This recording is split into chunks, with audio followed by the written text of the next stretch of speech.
Og så har vi Emma Toft Hejlesen og Carissa til start på banen.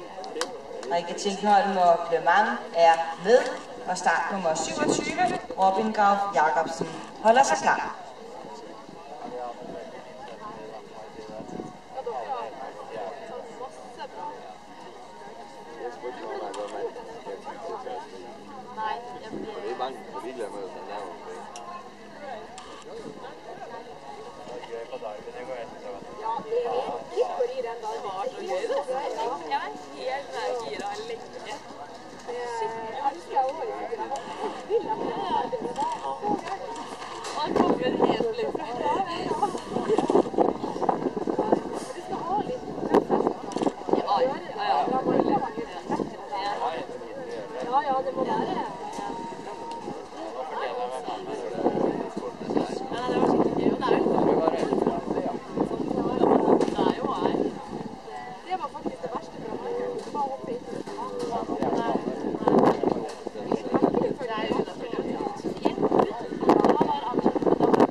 Og så fik vi brudt cirklen og fik et fejlfrit ridt her fra Emma Toft Hejlesen og Carissa i tiden 69,10.